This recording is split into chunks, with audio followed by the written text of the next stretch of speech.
All right, so those of you who are here, if you would mute yourselves during the recording, it keeps you from popping up on the recording when you cough or eat popcorn or whatever makes a sound.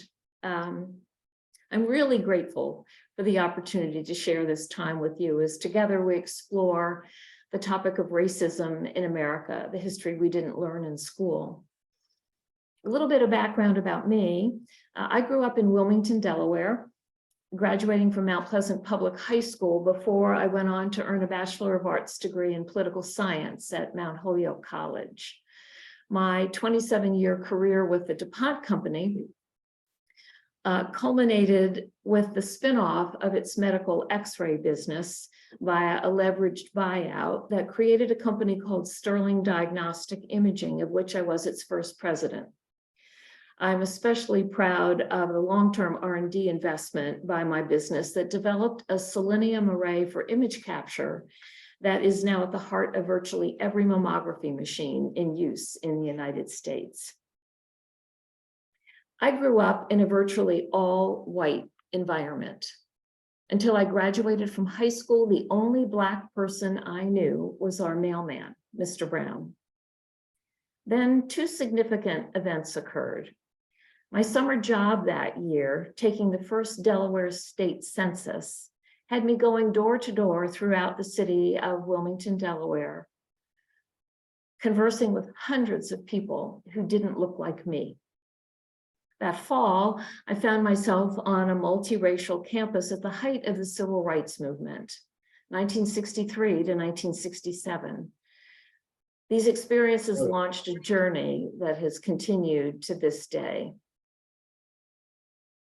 I've had a lifelong interest in history and was a political science history major in college, yet I didn't discover until 4 or 5 years ago that I was missing a significant portion of our country's history. In my experience, American history classes covered Columbus, the Pilgrims, the Revolutionary War, the Civil War and Reconstruction, along with those darn carpetbaggers, and then it picked up again sometime around World War II. It was a series of police shootings of unarmed Black men without consequence in recent years that galvanized me to develop a better understanding of how we got to where we are.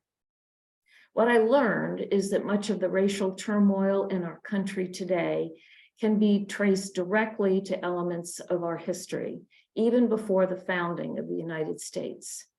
Many of the racial stereotypes that we hear or even hold ourselves are a direct consequence of intentional public and economic policy and biased beliefs that have no grounding in genetics. Other countries with a similarly sordid racial past have sought to move forward via a process called truth and reconciliation. America is in desperate need of such a process. And so we here, for these 6 weeks, will embark on a search for more truth. Much of it is painful, especially for those of us who believe that we are good people who want peace and justice for all. I believe that by bringing to light this history of ours that we should have known but didn't, we may be transformed in deeply meaningful ways with a new or a renewed urgency to act, to finally and truly address the profound inequities that exist in our society today. So let's get started. Our purpose is to develop a deeper understanding of our country's racial history. That history has left a legacy of racial inequality that is grounded in the enslavement of millions of Black people, then followed by decades of terrorism and racial subordination through public policy and cultural attitudes. I'm going to start with a couple of quick definitions that provide the building blocks of racism in our country. The first is prejudice, which is an unfavorable opinion formed without personal knowledge And that is particularly true in the case of racism in America, especially associated with Black people. Our history of segregation has had a profound effect on our country because we do not know each other as individuals. And without that personal knowledge, what rushes in to fill the vacuum are stereotypes and media representations. White supremacy is the belief that white people are inherently superior to people from all other racial groups, especially Black people, and are therefore rightfully the dominant group in any society. A lot of times when an aspect of that term comes up, white supremacist, we think of torch-bearing, screaming, hate-filled, violent people. And while those individuals are grounded in the concept of white supremacy, in reality, that belief that white people are inherently superior permeates much of our belief systems and much of our society. And so racism is the discrimination directed against a person or people on the basis of their membership in a particular racial or ethnic group. And racism itself is not just a belief. It is a system of prejudice backed by power. And it is that power that we are going to look at in terms of the ways it has developed throughout American history. So our class series, there are 6 parts. Today we are focused on the early years from 1619 in the British colonies through the Civil War and Reconstruction. Next week, we turn to the period following Reconstruction that we've entitled Slavery by Another Name. Bryan Stevenson, the author of Just Mercy and founder of the Equal Justice Initiative, has famously said that slavery did not end in 1865. It evolved. It continued in new forms.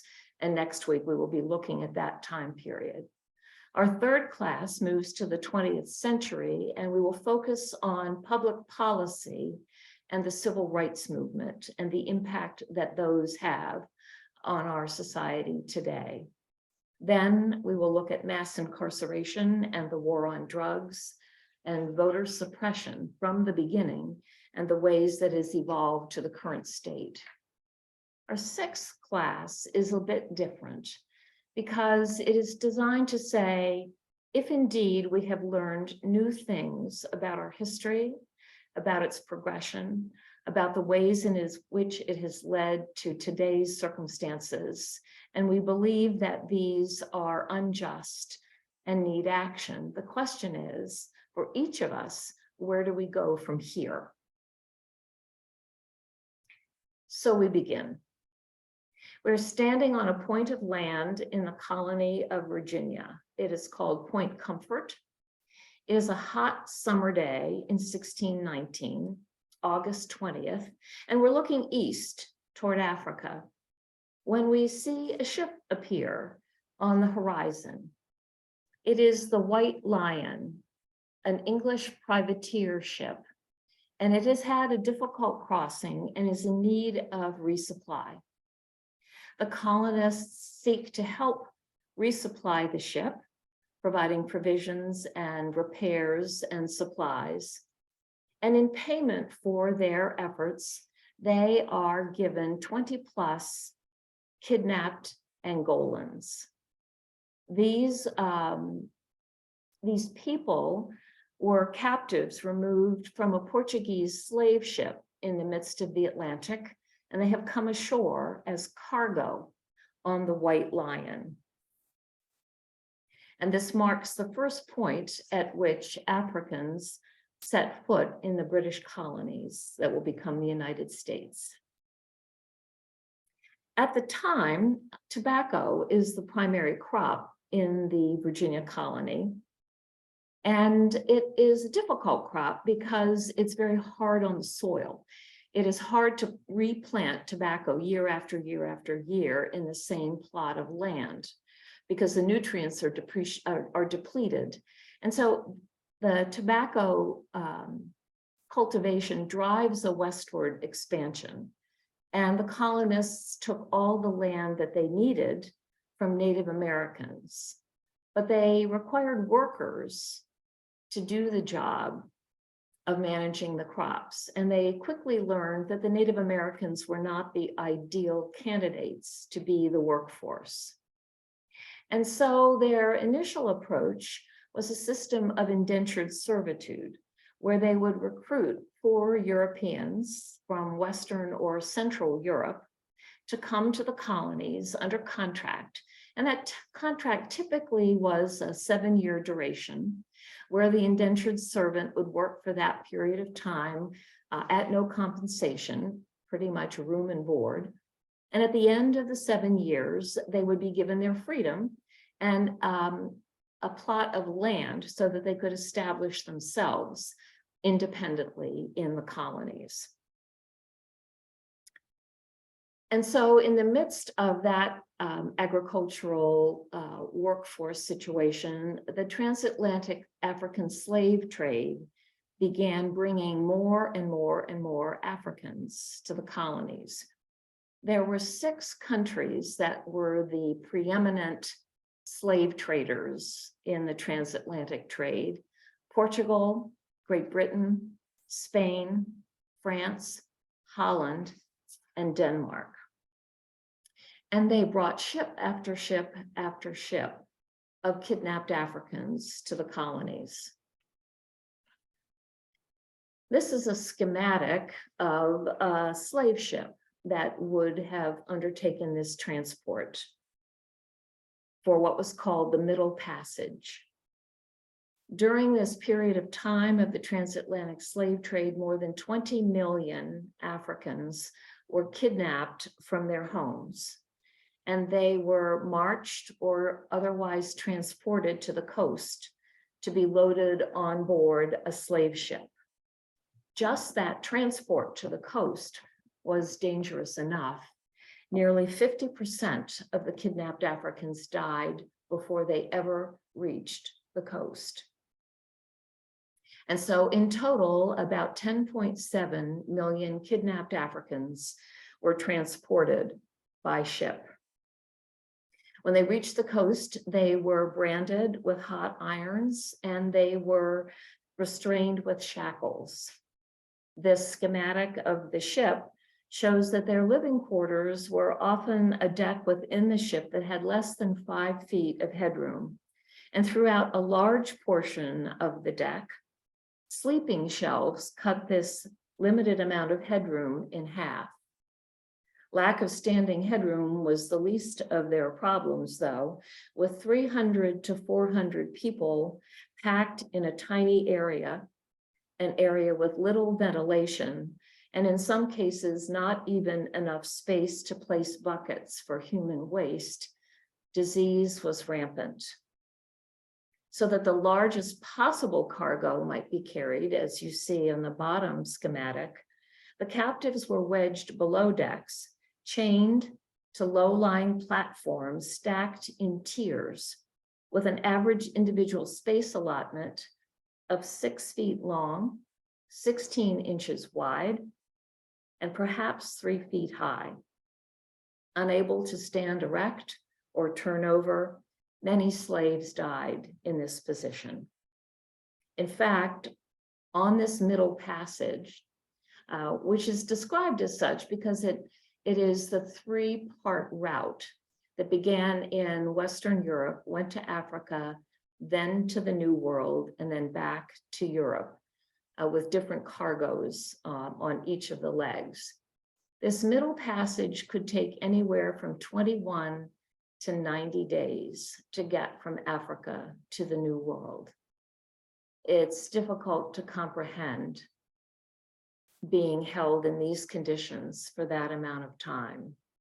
And so throughout the African slave trade, more than 2 million, almost 20% of the kidnapped Africans died.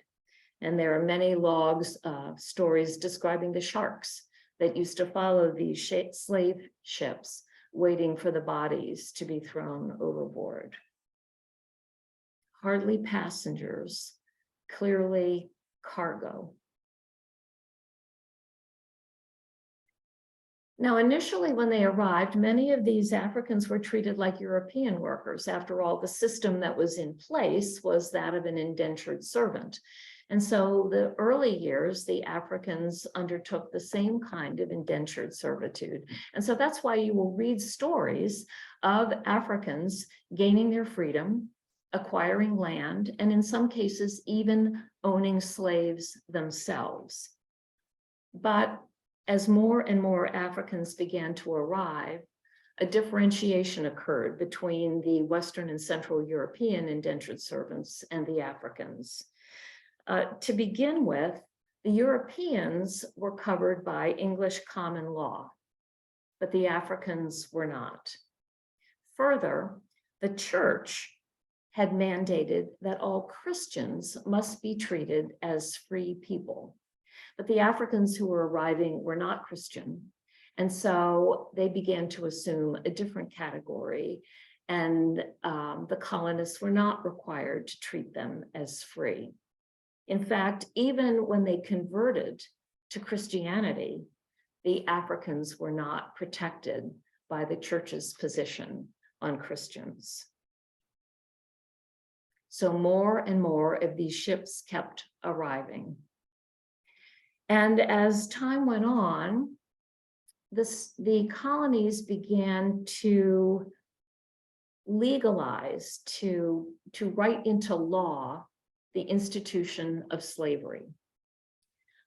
That process began in 1641. The first colony to legalize slavery was actually Massachusetts in 1641, and the last to do so was Georgia in 1750, sort of the opposite of what we might expect. These laws said that Africans are chattel. They are property. They are not people. They are owned for life. Further, it said that slavery is hereditary. It's not just your life that defines a slave, it is your offspring. And that heredity is determined by way of the mother, not the father, which was totally the opposite of the way everything else was inherited at that point in time. Everything else came through the father, through patrimony. But in the case of slavery, if your mother was a slave for life, then you were a slave for life. Now, in the North, many of these slaves became house servants or even unpaid skilled labor. After all, quite a number of these Africans who had been kidnapped had great talents when they were taken from their villages. And in the North, in many instances, they were allowed to practice those trades: silversmith, goldsmith, blacksmith, and so forth. But even so, they were relegated to a subhuman status. They were seen as not people. Slaves were not taught to read or write. They were not allowed to marry. And ultimately, that was embedded in the laws of most of the, particularly the southern colonies and the states. And a new identity began to develop based on the social construct of race for the first time. And associated with this, the myth of racial inferiority developed, and it persisted as a justification for this system. How would you treat people this way? There must be something less than about the Africans in order to hold them into this relative system of inferiority. And 1671 marked the first print reference to white people. And originally that term white people referred to Anglo-Saxons, but ultimately it was extended basically to all European people were considered white, and those from Africa were Black. By the 1700s, that differentiation was written into laws and customs. And a big reason for that was driven by something called Bacon's Rebellion, which took place in 1676. And it was a circumstance where Nathaniel Bacon was a wealthy white property owner, and he was a relative of Virginia's governor, William Berkeley, but they had very different views and they did not like each other. Bacon wanted the colony to retaliate for raids by Native Americans in the frontier settlements and remove all of the Native Americans so that landowners like himself could expand their property. But Berkeley feared that doing that would unite all the tribes, and so they could not reach any kind of agreement, and they began to fight between themselves.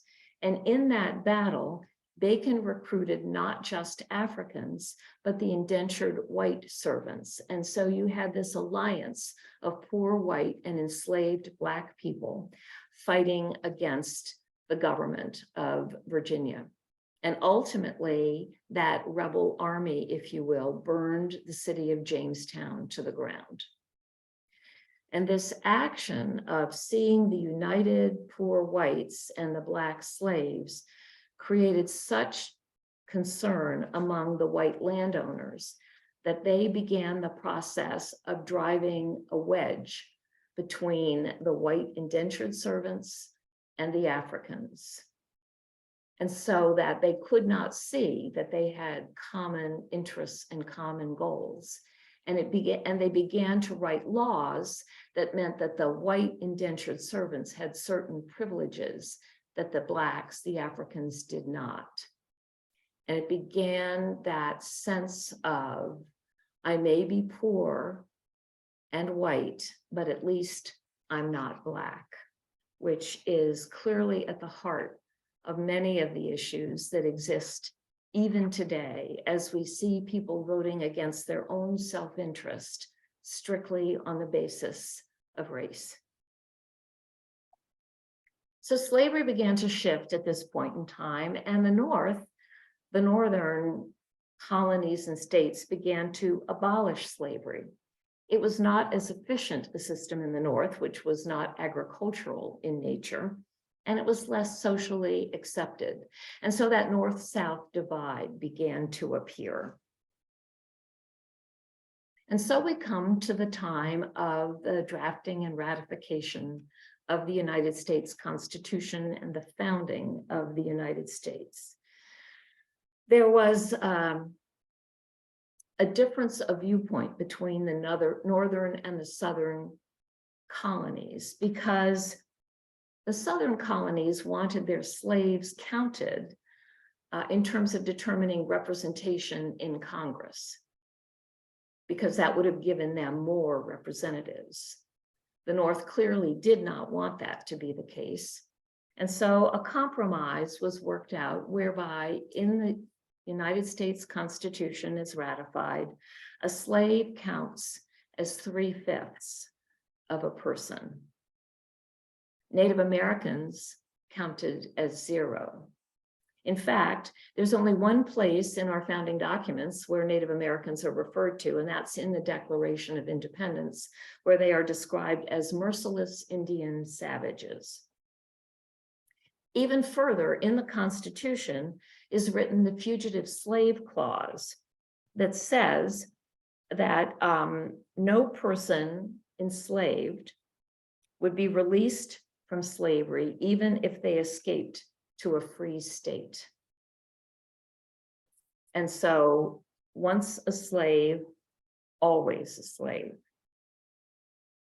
Even beyond that, in 1793, Congress passed the Fugitive Slave Act, which even more detailed the ways in which owners of enslaved people and their agents had the right to search for escapees within the borders of free states. And that ended in the creation of the infamous slave patrols that would go to the free states and look for Africans, look for Black people, and take them back to their state of origin where they would be re-enslaved. In 1850, another fugitive slave law was passed that intensified the penalties for trying to help someone escape from a slave state to a free state. And so there we are, our founding document with slavery embedded in its statements. All men are created equal, except not so much. So finally, in 1808, the United States outlawed the importing of slaves. There were those who would have done it sooner. Congress would have acted on it sooner, but another clause that was written into the Constitution at the insistence of the Southern states was that the slave trade could be outlawed, but not until at least 20 years had passed from the ratification of the Constitution. And so during that remaining 20 years, the intensity of importing African slaves into the United States intensified, with the expectation that by 1807 or 1808, that source of slaves and labor would come to an end. At that point in time, Charleston, South Carolina, was the site of the greatest rate of slave importation in the country. More than 1/3 of the slaves imported into the United States came through the port of Charleston. So once the law was that you could no longer import slaves, in fact, in 1807, Great Britain outlawed the slave trade from their perspective. But as we all know, passing a law doesn't necessarily mean changing behavior. So there was still a trickle of slave importation after 1808. But what really happened was that those in power turned their attention to a domestic trade and a self-reproducing labor force. And so the process of slave auctions intensified, because the source of slaves now would be natural reproduction and a domestic auction, domestic trade that was controlled by legalized violence. In terms of the natural reproduction, on average, a slave woman would give birth to 9 live children during her life, more pregnancies, but on average, 9 new slaves for each slave woman. And again, the lineage passed through the mother. During this period of time, more than 1.2 million slaves were sold at auction. Families were split up. For all slaves, more than half of them were separated from their children or their parents. And more than 1 million marriages, couples, husbands and wives, were split up by this auction process.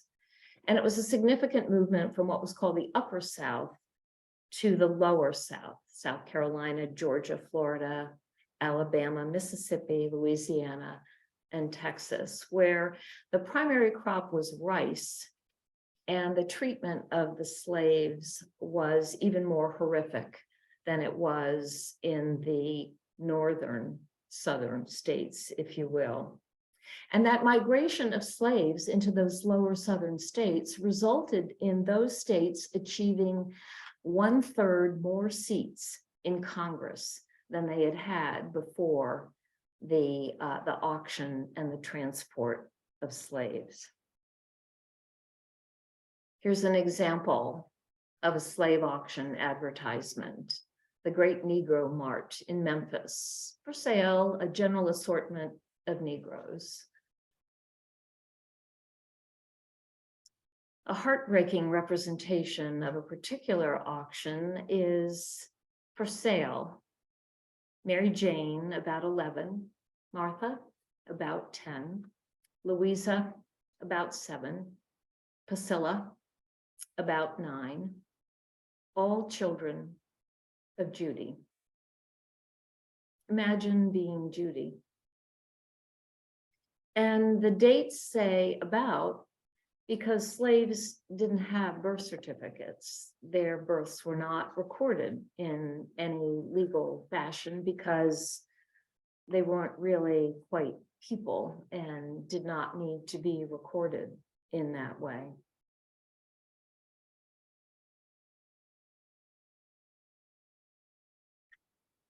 All of this was driven by an economic imperative. The tobacco crops, because of the problems I mentioned before, colonists turned to the crop of cotton, which was not as hard on the land, but nevertheless, it was a very labor-intensive harvesting process, partly the picking of the cotton from the plants.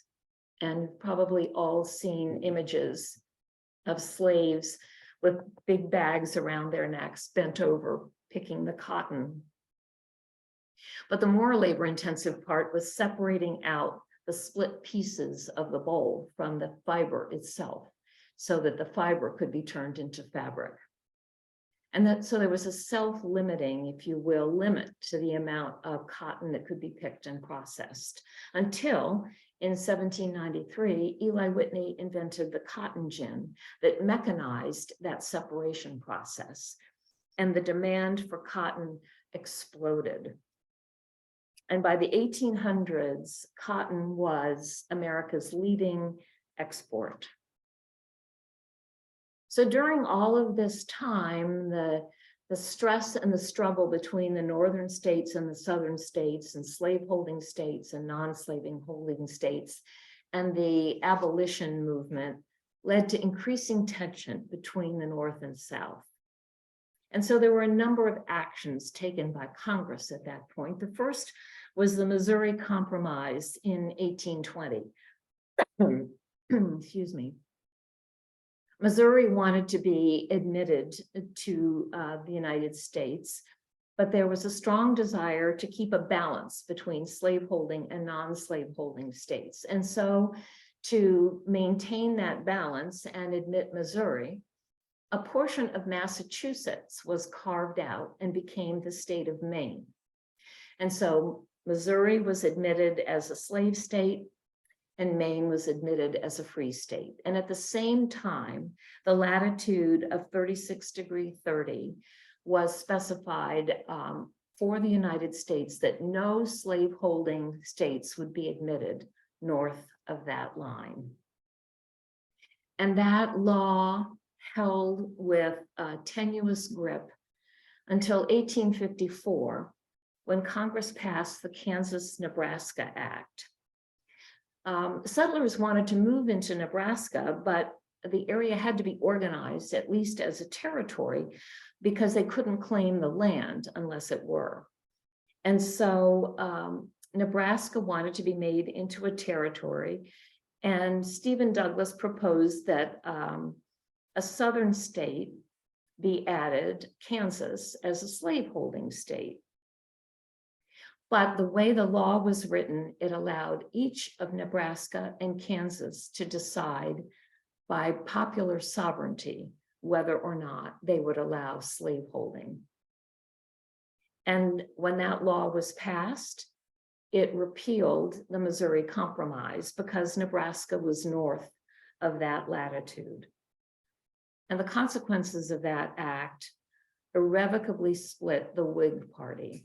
All of the northern members of the Whig Party opposed the bill, and virtually every southern Whig, voted for it. And so as a consequence, the northern Whigs split off and formed the Republican Party in 1856. They were not opposed to slavery per se, they were opposed to the expansion of slavery. But nevertheless, the tensions between North and South increased and were exacerbated by the decision in 1857 by the Supreme Court in the case of Dred Scott v. Sanford. Dred Scott was a slave who had traveled with his master to a free state and enjoyed life as a free man. But with movements back and forth between free and slave states, when his master died, he filed a federal lawsuit with the United States Circuit Court for the District of Missouri, claiming that he had been freed when he had moved with his master to a free state. And ultimately, in December of 1854, Scott appealed his case to the United States Supreme Court.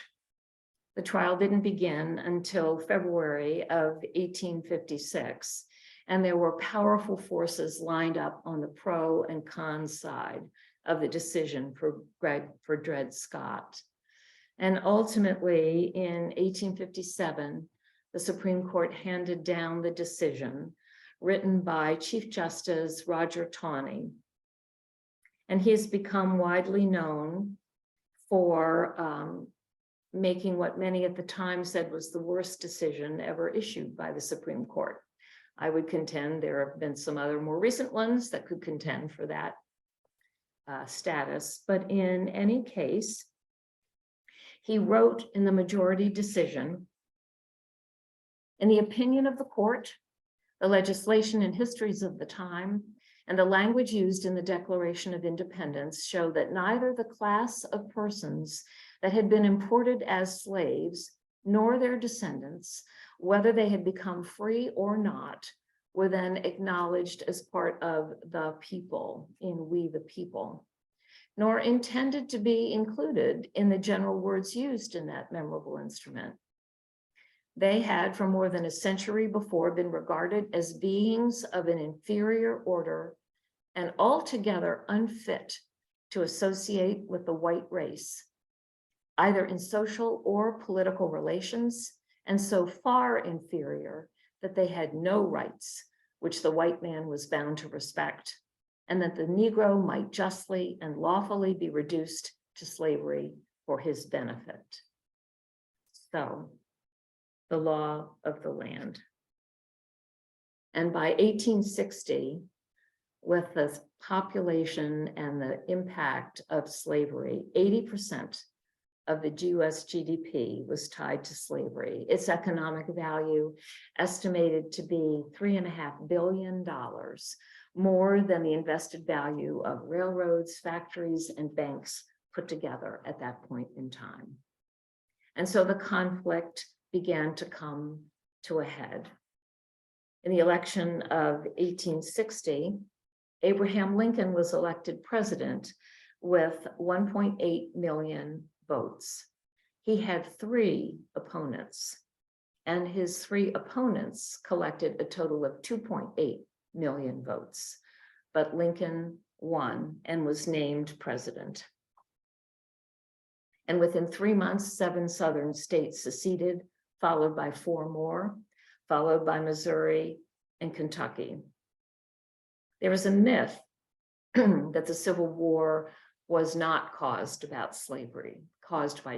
It was a myth that it was caused by states' rights. In reality, it was both. And all you have to do is look at the Articles of Secession. The Mississippi article, as an example, said our position is thoroughly identified with the institution of slavery, the greatest material interest of the world. Its labor supplies the product, which constitutes by far the largest and most important portions of commerce of the earth. These products are peculiar to the climate verging on the tropical region, and by an imperious law of nature, none but the Black race can bear exposure to the tropical sun. These products have become necessities of the world, and a blow at slavery is a blow at commerce and civilization. That blow has long been aimed at this institution and was at the point of reaching its consummation. There was no choice left us but submission to the mandates of abolition or a dissolution of the Union, whose principles had been subverted to work out our ruin. And even more importantly, the cornerstone speech given on March 21st of 1861 by the Vice President of the Confederacy, Alexander Stephens. He said, the new Constitution has put at rest forever all the agitating questions relating to our peculiar institutions, African slavery as it exists among us, the proper status of the Negro in our form of civilization. This was the immediate cause of the late rupture and the present revolution. The general opinion of the men of the day, that is the revolutionary period, was that somehow or other in the order of providence, the institution of slavery would be evanescent and pass away. Our new government is founded upon exactly the opposite idea. Its foundations are laid, its cornerstone rests upon the great truth that the Negro is not equal to the white man, that slavery, subordination to the superior race, is his natural and normal condition. And so in April of 1861, the Civil War began. In the middle of the war in 1863, Abraham Lincoln issued the Emancipation Proclamation, which freed 4 million slaves in the 10 states still in rebellion. And he was able to do this because they were considered property of war.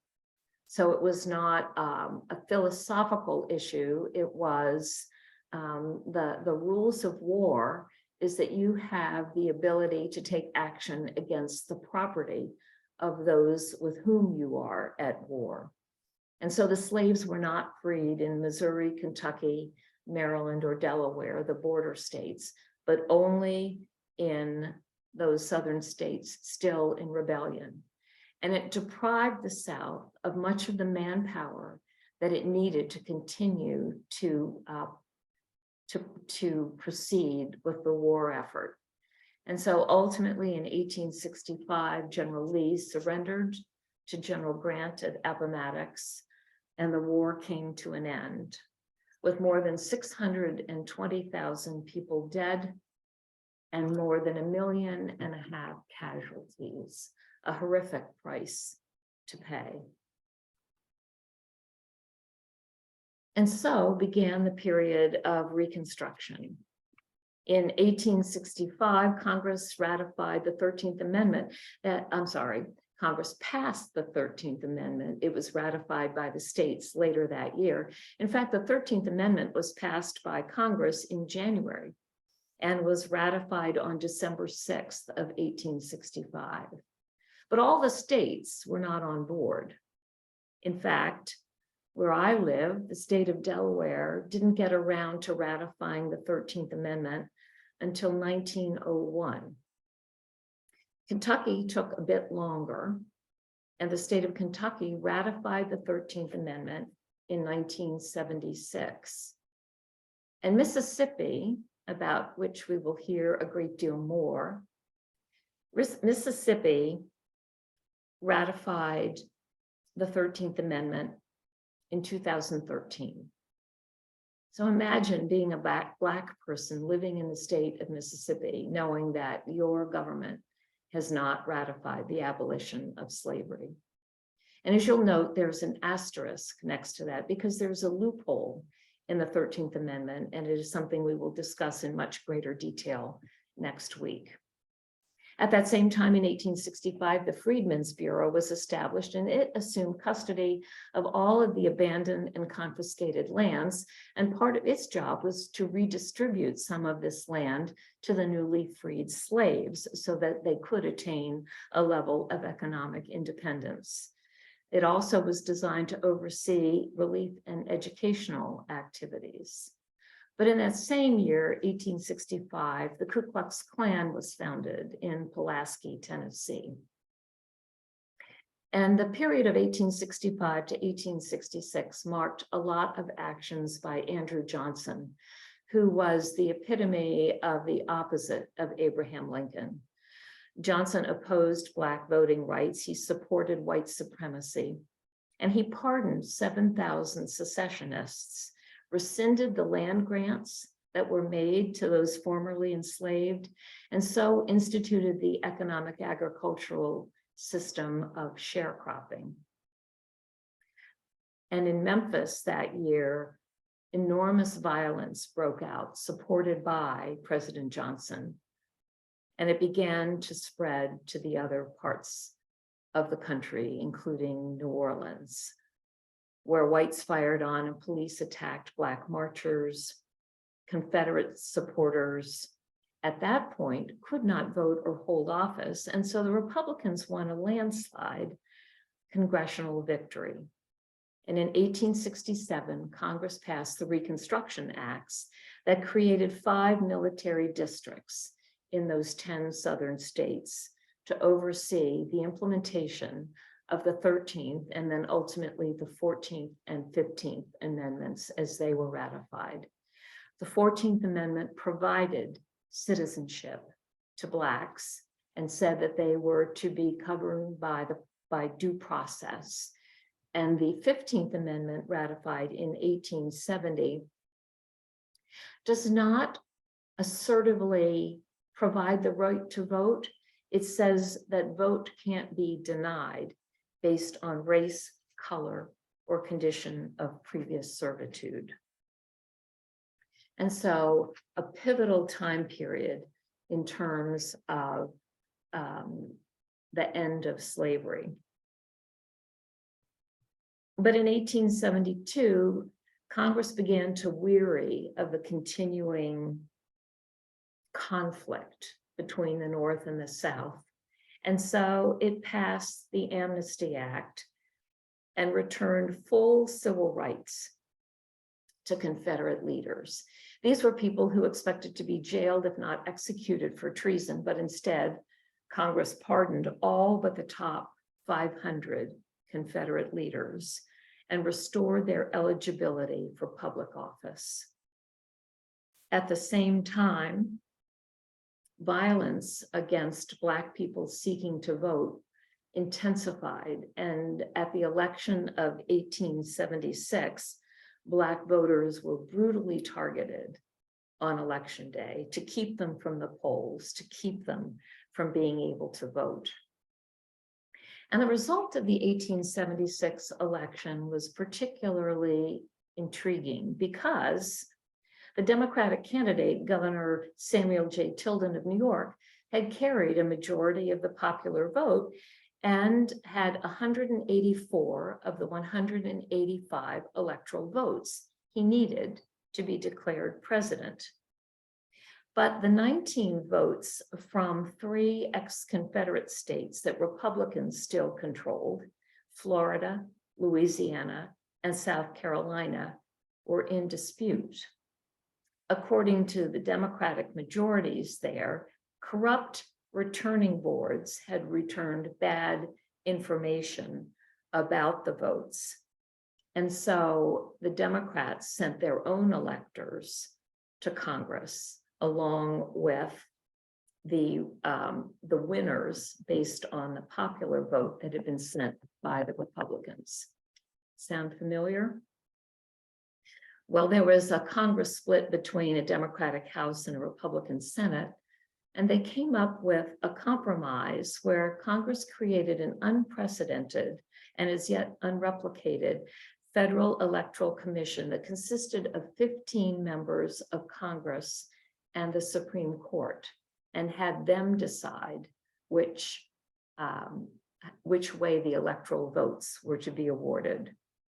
And the commission's majority voted 8-7 that all 20 disputed votes be awarded to Rutherford B. Hayes if he would agree to end Reconstruction. And he agreed, and he was elected, became president, and in 1877, all federal Reconstruction oversight was removed, and a free-for-all prevailed.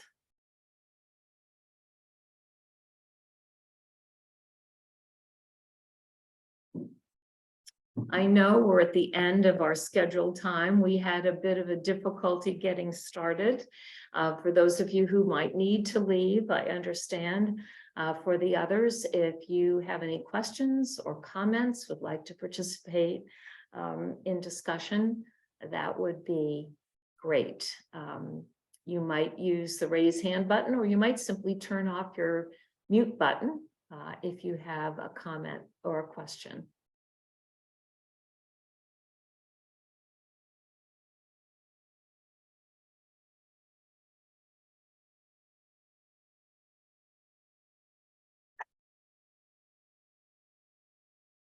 Can you hear me? I can, Mike, thanks. Yes, this was very informative and helpful. I'm a graduate of U of M and a historian at the University of Maryland Eastern Shore, and I teach African American history, and Oh, it echoed one of my classes. well, Actually, good. actually a full semester. This is so rich and enlightening, and obviously, as you know, each bullet that you had could be a class in and of itself. But I want to compliment you on the way you put this together and made it so enlightening for all of us, I'm sure. Thank you, Marshall. Yeah, it's an awful lot of history to cram into an hour's period of time, but I appreciate your comments. Thank you.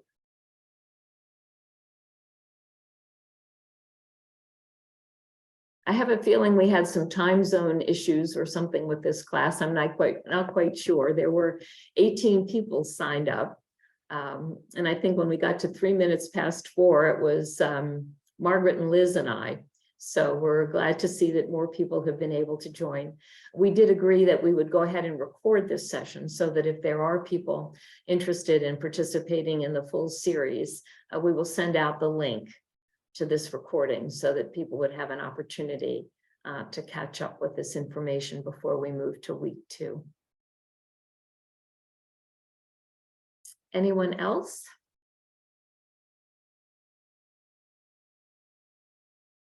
Well, I don't see many faces, so I hope you're still here. I'm glad that you were. I look forward to next week. As I said, we will be dealing with slavery by another name. And I believe that it and our 3rd week, where we focus on public policy in the 20th century, will relate a great deal of information that certainly was unknown to me when I started this study. And I suspect maybe everyone else may be less aware of that aspect of American history than even what we covered today. So if there's nothing else, I would like to thank you for being here. And I hope to see you all and others next Saturday at 4 p.m. Eastern Standard Time. Thank you, Liz. Thank you all.